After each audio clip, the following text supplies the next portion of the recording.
What's going on, folks? It's Friday. It's the weekend, actually. It's maybe Friday for us, but by the time this gets out, it will be the weekend. And we missed the Pick'em show, honestly. And we tried last week, last Tuesday. We did a great show on football, and we really don't want to do everything on legal stuff and blah blah blah. And a former Seahawk got arrested, and so we really want to just focus on football. But I think there is a subject tonight that we do have to touch on, and that is Jameis Winston being in trouble again. And it goes back to a reoccurring pattern. This is something that happened a while ago. This is something the NFL is slack on acting on, and I don't know. The conspiracy theorists say that it's only coming back now because Jameis didn't do well. I think that's absolute nonsense. But the reality is he was in trouble in college, and there's a lot of talk about the Florida police, covering it up and getting him out of that. And now he's in trouble again. You have the Zeke stuff. You have all these other issues, and we have our legal expert, Mr. Hirsch. But I know that Baltimore Blaine, welcome to the show. I know that he's followed a bit, so why don't you give us a little bit of a better idea of exactly what's going on? We'll get our resident lawyer's take, and then we'll try and move on to some football after that. And Mr. Baltimore Blaine, how you doing tonight? I'm doing fine, Chris. How are you? I'm doing very well, thank you. Great. How are you doing, Mr. Hirsch? I'm doing just fine, Baltimore Blaine. All right. So we're all good. Jameis Winston is not good. This all goes back to 2016, where he was supposedly, he was in the Uber, sharing an Uber with two other people, one being a cornerback from the Eagles, and he was accused of groping the driver. Now, I'm not going to jump to the conclusions. Now, these investigations take a long time, apparently, and it's better to have it thoroughly investigated. And the NFL has some of the best investigators in the world, and so they were thorough about it, and they finally come to a conclusion that there is something to this groping incident. I don't want to. Well, okay, Jameis Winston is denying it. So, of course, he's denying it and saying that it didn't happen. And now the league says it did happen, and he's looking at multiple game suspension, and that's it. The Bucs are looking at starting the season without Jameis Winston at quarterback. Now, it might not. They haven't decided how many games it's going to be yet. But it's going to be a multiple game suspension according to NFL.com. And that means that the opening of the season against the Saints, Eagles, and possibly Steelers is going to be probably Ryan Fitzpatrick at quarterback.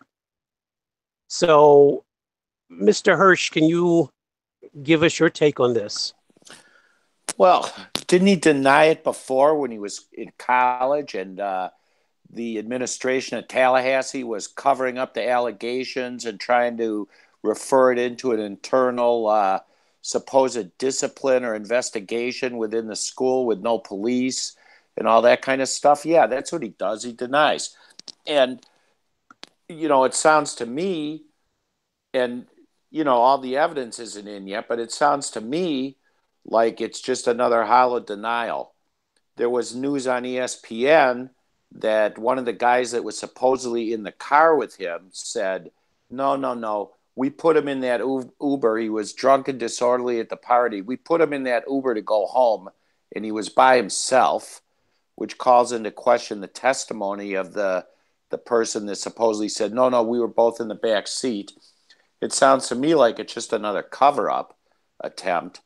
Because if that was true, why would someone else be coming out and saying that he was the only one in the car, that they put him in the car and sent him away because he was acting out at the party? Yep. And I guess it really wouldn't surprise me if he did this.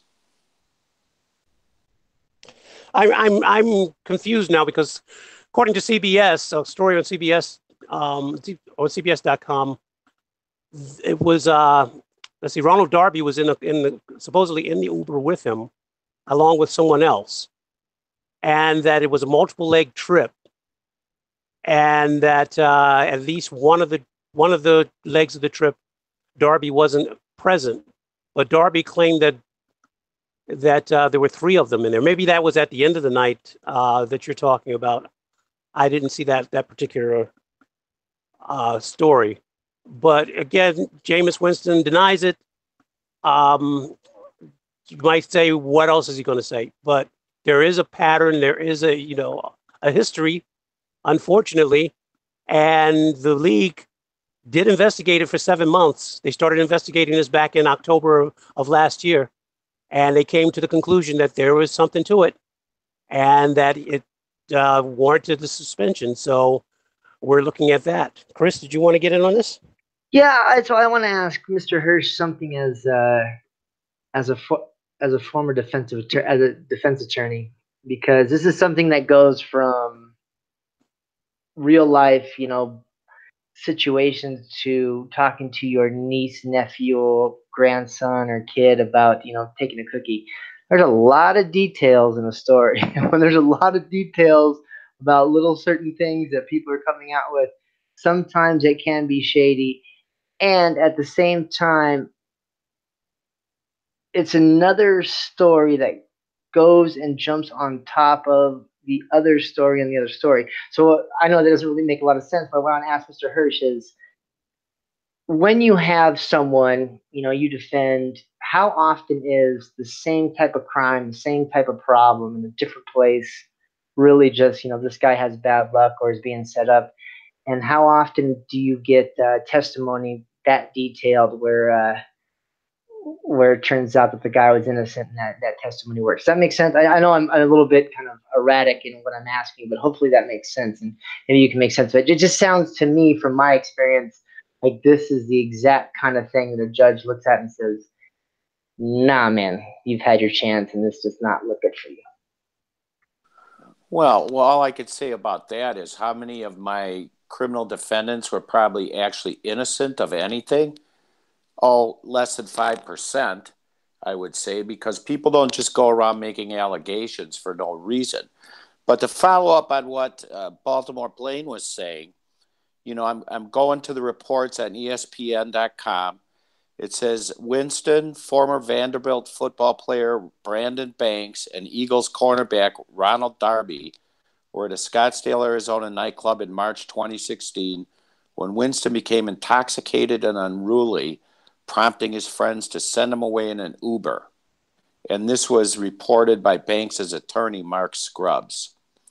And he says what happened after that, they cannot say. But the interesting part about this is that the woman driver, who's only been identified as Kate, told BuzzFeed News in November of 2017 that a group of men placed Winston alone in the front passenger seat of her car around 2 a.m. on March 13, 2016, outside a Scottsdale nightclub. Now, if this is a bunch of lies or a frame or something, it's pretty complex, because this happened in 2016. She reported it in 2017 and is telling the same story that Banks' attorney is telling, that they loaded him alone into the front seat of the car at 2 a.m. in the morning and that he was drunk. And it completely matches up with what this woman, Kate, reported. So, there you have it. Yeah, front seat of an Uber. Yeah, it just looks bad. Whether it is him being drunk, it's bad. Him being drunk and trying to testify for himself in that situation is not a good deal. Well, but the thing is that Darby is backing up his story that he wasn't alone and that they were together in the back seat, and that does not match with what the woman Kate or that Scrubs' attorney is saying he was told by Scrubs. Right. So you have to wonder about all that. I think I got the answer to that, is that it was a multiple leg trip, according to what I was reading on CBS. Well, And it that, doesn't and it doesn't say anything about that on ESPN. well, Darby said that he was backing Winston, and according to CBS, that the league found out that, well, yeah, it was a multiple leg trip, and that Darby wasn't in the car on one of the legs of that trip, so he couldn't testify or back up anything Winston said as far as that was concerned. Well, let's So put it's this and in perspective as a time. I'm going to cut you off there, Blaine, but let's put this into perspective as a timeline is concerned. uh-huh. So this is 2016, right? In Arizona. Yeah. This is before he's trying to lead the team last year and was on, Hard Knocks or whatever. This is before he's really kind of stepped up. This is where he may still be into that. I don't know. I'm not going to try and speak to his mental state, but I mean, this is 2016. And this is someone who's already come off of a long investigation where he is on record on audio saying a bunch of horrible things. I mean, could this just be, I thought this was behind me, but he's caught again? And now I'm not sure how this works, but, I'll defer to you guys. But to me, the fact that it's 2016 kind of leads to the fact that maybe he has grown up, but this might just be another thing that's going to catch him up again and again from who he was in that college atmosphere that we've talked about so many times on the show, where they think that they're invincible. Yeah, well, the thing is, these guys are never going to learn unless they get hit hard with something. This is not any type of defensible behavior. If he did this, I think 3 games is just a slap on the wrist, because these guys do not learn. They need some incentive in order to learn how to control their baser impulses. And when you talk about baser impulses, it could be anything from this sexual assault stuff to smacking women around to fighting with people in bars. If nothing happens to them, nothing changes. Well, and again, is that who he was, or is that who he is? I mean, what makes us think that he's any different now? I mean, yeah, it was 2 years ago, but do you change that much in 2 years? And as someone that I want to go this really quickly to Mr. Hirsch, and then we'll get to football. I know I want to get away from the legal stuff, but this really interests me. So you have a situation like this where all reports state that he's going to get minimum 3 games. You had Ezekiel Elliott last year, who the woman backed down or just kind of disappeared, got paid off, whatever it is. But the NFL still came in and said there's enough evidence to say that he's against the policy. We're going to go after this guy. But then you have this Reuben Foster situation where the NFL is not speaking on it. This guy's busted with weapons, problems, abuse. The woman is backed down. Other people are backing down. And it looks like they're going to kind of let him go. Am I missing something, or is it just that the Reuben Foster thing isn't getting enough press, or did these guys just really just get the wrong lawyer? I'm a little bit confused, and I'll go to Hirsch and then Blaine's opinion on this, being he's a Raven person who's watched this go on for 2 of their stars of the last 10 years. Mr. Hirsch, what am I missing here? What's the difference between these 3 cases?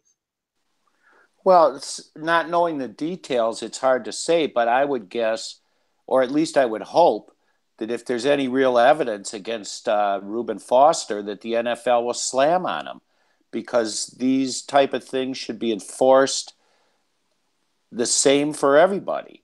And it may be that the case is that there's no case. In order to take action, you've got to have some kind of proof.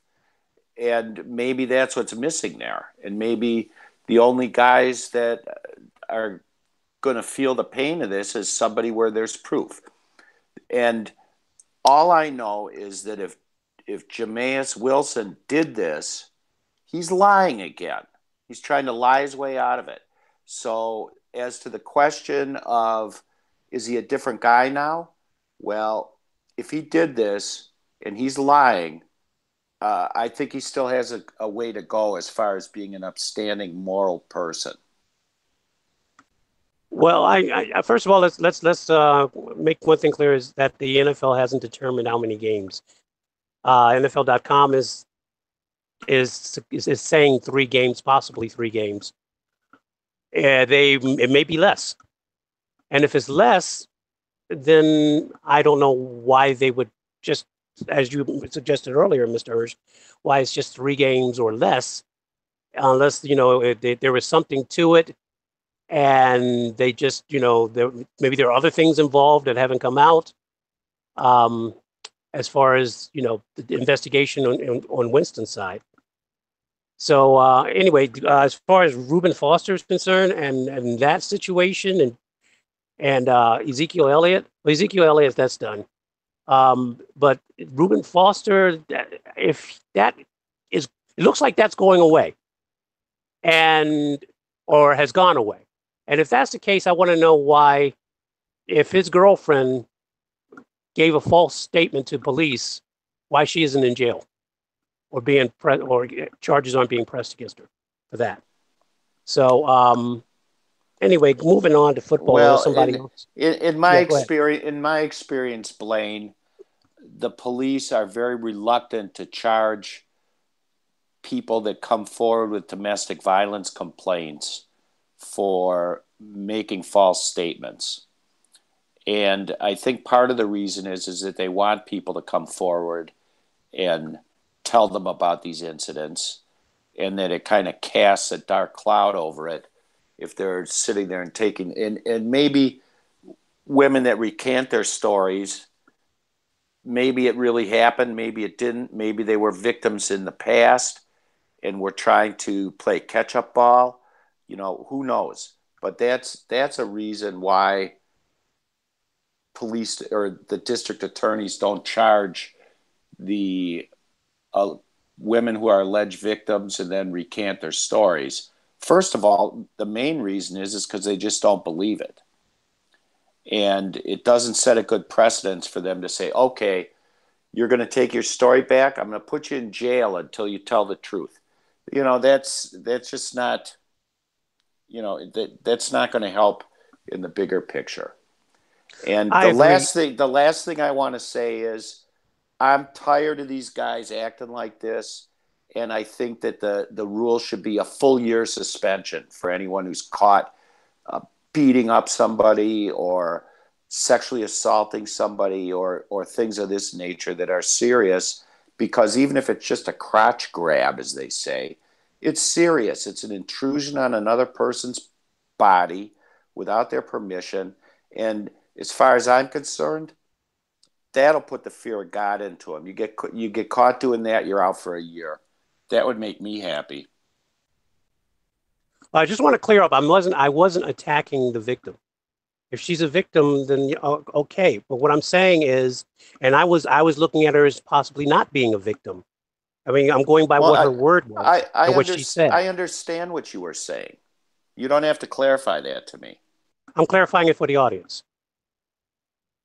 That's what I'm saying, that if I'm going by what her word is, if she didn't, anyway, I'm gonna drop it because it's going the wrong direction. You're trying to have like a academic argument as far as what each side of these players have to deal with. The people who, I asked the question, I set the question up as far as what's the difference between this guy and that guy, and you were just jumping in saying well, maybe if this guy is different, then is there a problem for the lady? I totally understand what you're saying. Yeah, let's move on. Anyway, Mr. Hirsch, would you want to go into the Flacco thing?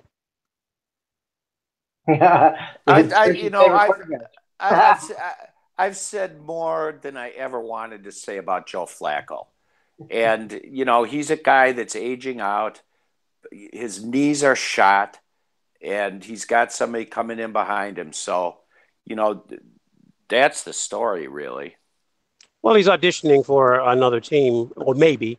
My take is that maybe he's not auditioning for another team, that he's going to play out it's not necessarily true that he's going to want to play football after the Ravens. He's got his payday, It depends on how well he does this year.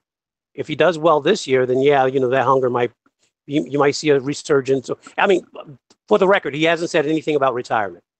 I'm just thinking that this is my own thoughts. He just had another kid. I think that's up to 5 kids now. And that after he's going into his 11th year.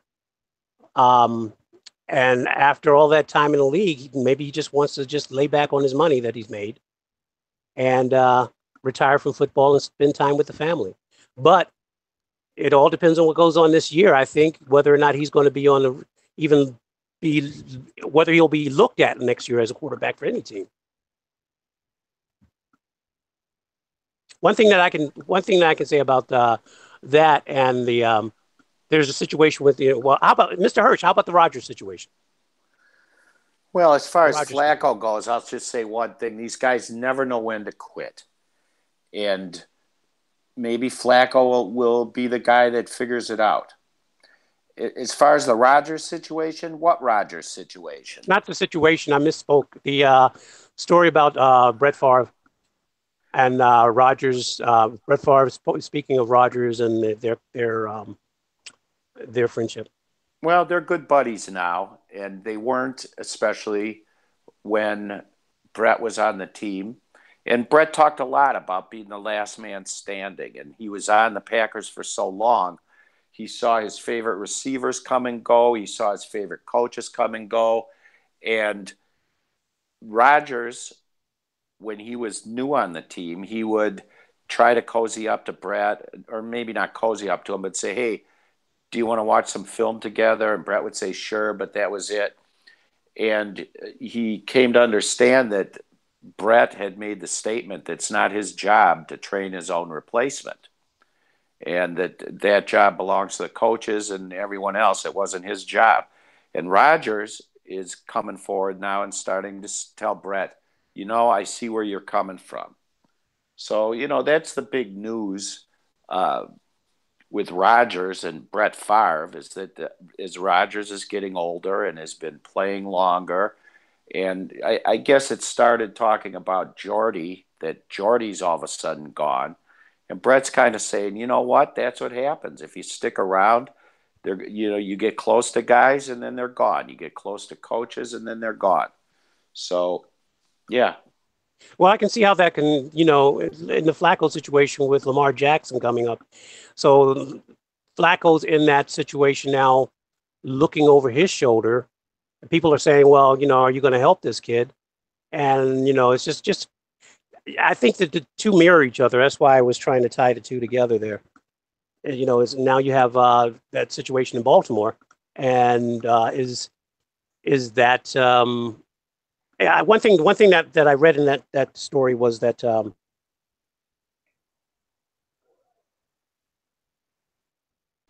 well, we've lost Blaine, but I understand his correlation between the two stories, and I think it's very interesting what Brett Favre said, that it's not my job to train the new guy.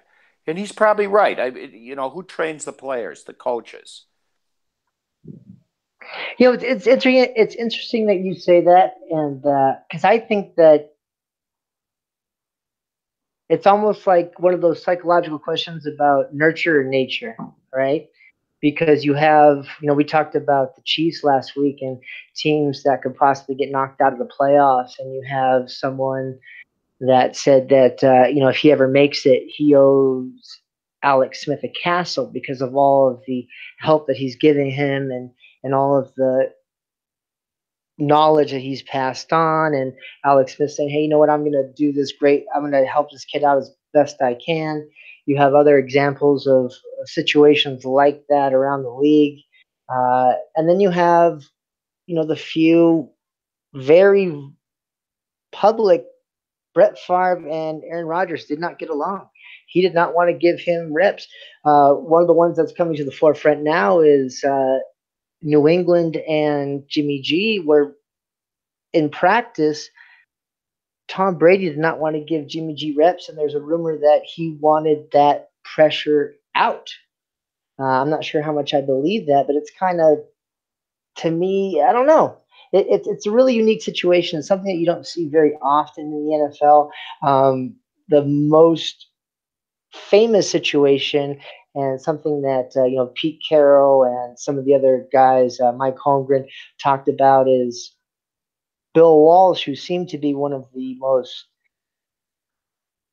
mild-mannered coaches. They always called him a finesse offense and defense. He brought in Steve Young under Montana on purpose and said, set them against each other. I want that. I want that. I want that, that attack, that metal on metal, that push to see what happens. And sometimes it works, sometimes it doesn't. And we talk about it with Mahomes. I mean, who do you think is going to come out better? A Mahomes who worked with Alex Smith, or let's just say that working on an equal playing level, Mr. Hirsch. Let's say the kid in Pittsburgh has just as much skill as Mahomes does. I don't think he does, but just for argument's sake, he's been completely cut out of Ben Roethlisberger's room, help, everything. The receivers only go with Ben, or something where Alex Smith knew he was going to be replaced and helped him. Which one do you think is more healthy for a team that wants to win this year? Well, obviously, it's more helpful if people are trying to help each other. But I think going back to what Brett Favre said, it's not my job. And he's absolutely correct. And if you want to take somebody under your wing and mentor them, that's fine. But I don't think there's an obligation there. I think that it's the job of the coaches to train up the new guys. It's a job of the coaches to give them reps in practice. That's all on the management of the team. And it's that whole question of mentoring is a lot different from the Steve Young, Joe Montana thing, because Bill Walsh said, I threw him in there to create friction and to create competition. That's maybe is helping Steve Young or Joe Montana, but it's not a mentoring thing where he didn't throw him in there to have Joe Montana take him home to dinner and sit at night and watch game film. So, I think it's a situation that, it's up to the individual. So since I have our expert Green Bay person on now, and we have Blaine back in the room, I want to ask a quick question because, we don't have Shane here, but I think one of the things that makes Aaron Rodgers so good, and then we'll go straight back to you, Mr. Hirsch, and then we'll go to Baltimore Blaine, is sometimes a good quarterback doesn't need, the best receivers in the league. We're going to talk about Odell Beckham in a second. But I think that Jordy, he was a great receiver. No doubt about it. Great route runner, amazing receiver. But I think one of the things that made him so good and why his stats are so amazing with Aaron Rodgers is Aaron Rodgers has the ability to throw people open. And you saw it with James Jones, where he went to other teams and he came back. And even on even though his skill set wasn't as good as it used to be, he scored touchdowns with Aaron Rodgers. And I think that Aaron Rodgers used to throw Jordy open in certain spaces and throw Jordy to spots where only his skill set could catch the ball or be incomplete. I don't think Derek Carr can do that. And I think that Raider fans should be ready for a letdown. And so, I want to get your opinion on that and on, how that transfers to a so-so receiving core. And then I want to ask Baltimore Blaine, as Flacco's obviously won a Super Bowl. Do they need a star receiver? So once again, let's go back to Mr. Hirsch. And do you think that Jordy will be just as good with Carr as he was with Rodgers? And do you think that the Green Bay receiving core is going to be okay because Rodgers is just that good? Well, that's a complicated question, and it's not as simple as it looks. After he was out for a season with a torn ACL, Jordy Nelson came back, and he was not as quick as he used to be. He lost a couple of steps. But when you look at what you're talking about supposedly Aaron Rodgers throwing him open, I think these were situations where it was a combination of the two. Because obviously I'm a Packer fan. I watched every Packer game.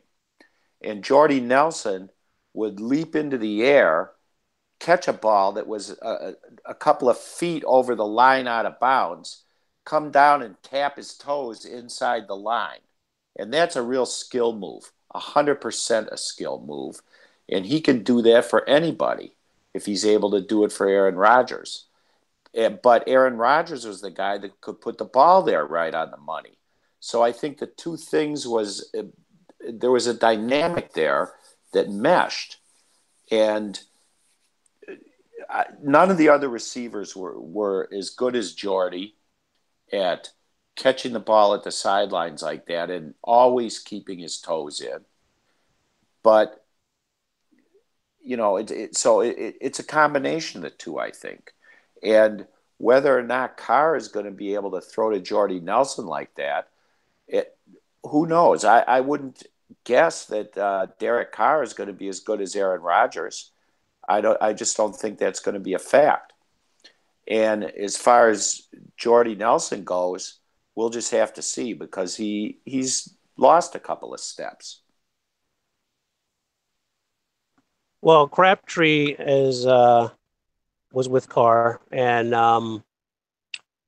they did pretty well together, especially in the red zone. So I don't know about. I don't see a drop off, so much of a drop off of Jordy Nelson and Carr. As far as Crabtree and Flacco, it really depends. Flacco is good at in the red zone as well as hitting it. You know, his receivers. Okay, I'm going to go back. I'm going to backtrack on that. Flacco's accuracy at times is just frustrating. He doesn't throw his receivers open often. And so that'll be interesting to see how that works out with Crabtree in Baltimore. As far as needing a number one wide receiver anyway is I don't think you really do. It really depends on how you use all your receivers and what their assignments are. You look at Flacco in Baltimore, he uses his tight ends more than he uses his wide or just as much as he uses his wide receivers when he has tight ends that are producing for him. So I don't know if that's if you need a number one wide receiver. Yeah, but who wouldn't want to have one? Yeah. I mean, if the Packers came up with a number one wide receiver, so much the better. Or number one and number two tight ends, whatever. Everyone would like to have an exceptional receiver, and my point is that you don't get, a star receiver on every team. Every team can't have one, and so you use the receivers you have. So yeah, everybody would like to have a number one receiver, a star receiver. But I take one, and I'm with you on that. But when you don't have one, you can still be successful in this league if you use the talent that you have properly. And I bring this up because this will be our last topic for the evening, for the week. I'm looking at a Julio Jones, who's trying to get his contract done with 3 years left. And, he's amazing. And I'm looking at Odell Beckham, who might hold out and who's been absolutely amazing. And then you have Hopkins, who can catch basically anything you throw his way, who's never really had a quarterback but still puts up these, A number one numbers. And you have Antonio Brown, who even though the entire defense knows it's going to Antonio Brown, the best corners and the best defenses in the league say, hey, it's going to Antonio Brown, and he still does amazing, amazing things. But you don't necessarily need that. And my question is let's put Antonio Brown on your teams. Let's put Antonio Brown. No offense, Baltimore Blaine. We're not going to put him on Baltimore's team or my team. We're just going to put him on the Packers or the Patriots. just really quickly, if you have Antonio Brown or OBJ, I mean, are they unstoppable, or do they become the focus and it doesn't work out, like maybe a Randy Moss in New Orleans? So very quickly, Mr. Hirsch, balanced or star and star? What do you think would be the best for Aaron Rodgers? Well, I think it would be balance. I don't think the Packers need either of those guys because their egos are so out of control. And that's just not the kind of team the Packers are. So they don't fit in there. So I say send them all over to New York to the Giants. They can walk down Broadway and Fifth Avenue and go down to Miami and party on the weekend. Baltimore Blaine, because I think OBJ and Aaron Rodgers would be unstoppable and record setting. But maybe I'm wrong. What do you think? I think Antonio Brown would make any team better. And I don't think Antonio Brown's ego is all is that big. He's not like, I mean, I wouldn't put him in the same boat with OBJ. That's true. My fault. Yeah, I wouldn't want Beckham on my team. Definitely not. But I would take Antonio Brown, and I would take AJ Green. Guys like that. They produce. Well, I'd like to have Julio Jones on the Packers, but not either Antonio Brown or Odell Beckham. Why not Antonio Brown? I was going to jump on that. What's your problem with Antonio Brown? Because he's been pretty hardworking, and because of the Facebook video. Yeah, he's just so full of himself and disruptive in the locker room. I think I was criticizing all that stuff he was doing in the past and saying that the coach should be putting his foot down on that stuff. I just don't like it, and it's not a good fit for the Packers and a distraction to everyone when somebody's in there that is constantly trying to direct the attention toward themselves and themselves only. It's a team sport. Fair enough. I'm actually okay with that. I agree with that. I think that Antonio Brown may have made one mistake and gotten caught up, whereas OBJ is just an absolute mess. But it's a weird world. Julio Jones is also asking for a contract 3 years into his contract, or 3 years left. I mean, that's not really a team player kind of guy. It's a little more quiet and off the, it's not on social media, but that to me seems kind of disruptive for a team that really needs to get together and move forward. I don't know. What do you guys think? Well, you're right about that. And I don't know why he's doing it 3 years out. Next year is the year to start making a little bit of a move. But really, I'll agree with you. Between Antonio Brown and OBJ, Antonio Brown is the lesser of two evils by far. Well, I'm not going to complain about Julio Jones complaining about his contract, since I don't believe in the NFL contracts. The NFL can cut you at any time when they don't want you. As long as it works out for them, any team can cut you at any time. So NFL contracts are a joke to me. And if Julio Jones wants to, get more money, then let him, God bless him, go get more money. I mean, I do agree that it could be a distraction to the team. It's not, as long as it's not taken to the field, do it in the off season if you want, like he's doing now. Come training camp, that becomes a problem. Then it becomes a problem, with the rest of the team. But as far as one-on-one, team on player individuals, dealing with each other, these NFL contracts are just a joke. So go ahead, play with them. Well, I'm going to leave it like this. I think that whether or not you agree with how the contracts are done, if you signed up for a contract and have 3 years left, you should play it. I think that people who get mad at the players for making millions of dollars and being whiners, remember that if you do that, you are siding with billionaires who don't want to pay millionaires. And the fact is that at this point of the year, it's so silly, all these problems, all the stuff going on. And the reality is we're in uncharted territory as far as people really looking at their health and trying to maximize what they can get out of contracts and probably a badly negotiated CBA. So we're going to talk about that coming up. But the reality is football is coming up. And I'm going to leave it with, I think that Jimmy Graham and Aaron Rodgers are going to have a tight end record-setting season if both can stay healthy. I think that's going to set the bar for everything else, because you have a guy who can throw it to where only one guy can catch it, and a guy, one of the few people in the league that's left that he can catch it where no one else can.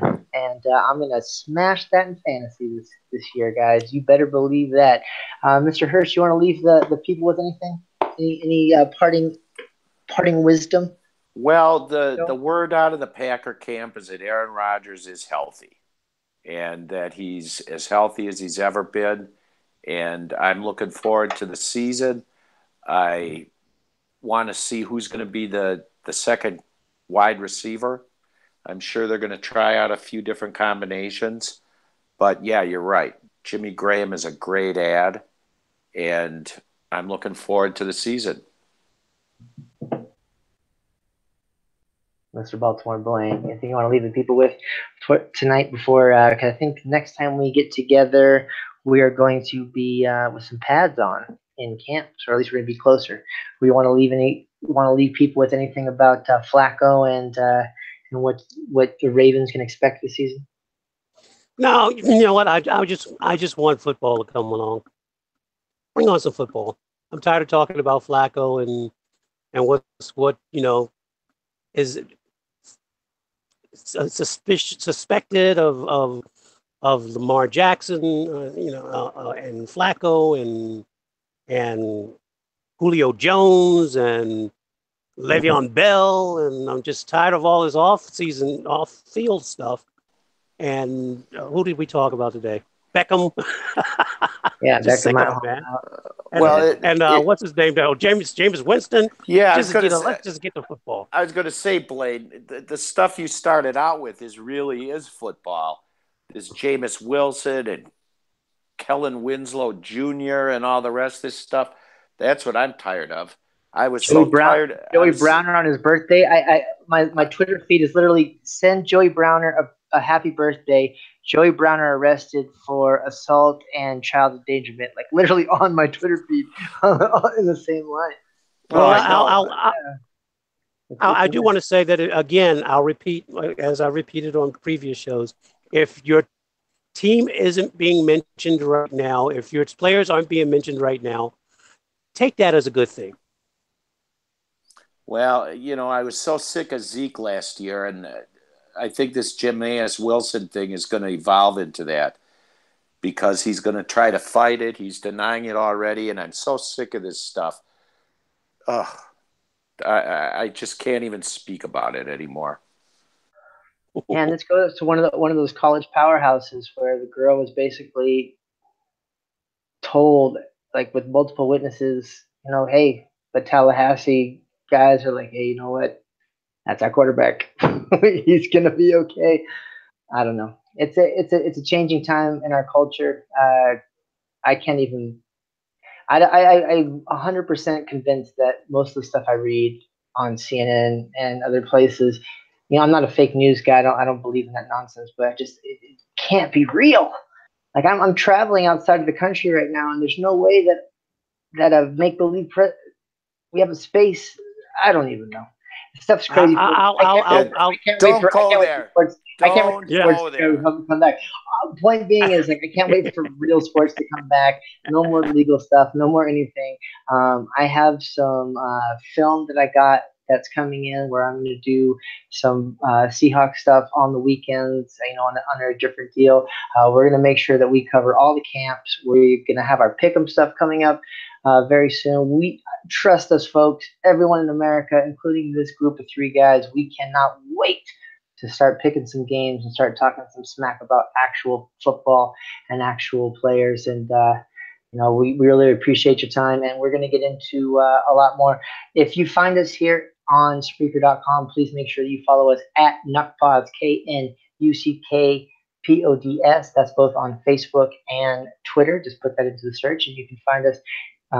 Give us some questions. Give us some comments, whatever you want. Send us some articles. We're going to put some stuff up. We'll be the only place you need to find news. And if you want to write us with a specific email, that's knuckleheadpods, once again with a K, at gmail.com. You will find us on Blog Talk Radio, Mancini Sports, most Tuesdays live. If you don't find us live, you will find it available recorded there, or once again at Spreaker.com/Knuckpods, KNUCKPODS. And we're going to make a big push marketing wise coming up, and we have some great stuff for people, for all you guys who've been following us for the last 3 years. So for Mr. Baltimore Blaine, Mark Hirsch, and Coach Shane McGowan, who was not available to meet with us tonight, we'll talk to you guys soon. Holla. Meow. Bye. I can't leave without addressing that meow. Mr. Hirsch, what was that meow for? Oh, I'm just doing a reprise of my cat that came into the room at the end of the last show on Tuesday. I am so glad I did not stop the broadcast and let you clarify that, because that makes so much more sense. Listen to Mr. Hirsch's cat, because he verifies the best takes. Don't worry, Mr. Hirsch. Yeah, that one's on Blog Talk. Yeah, that one's on Blog Talk. It's on both, but don't worry, he's not gonna give me out. He's just yeah. I'm just gonna let that one go. All right, yeah, I'm just goofing around. That's all. I know. This is Mary Tyler Moore sign off. 2018 year of Hirsch's cat. From now on, it's officially stamped in stone. All right, guys, we'll talk to you soon.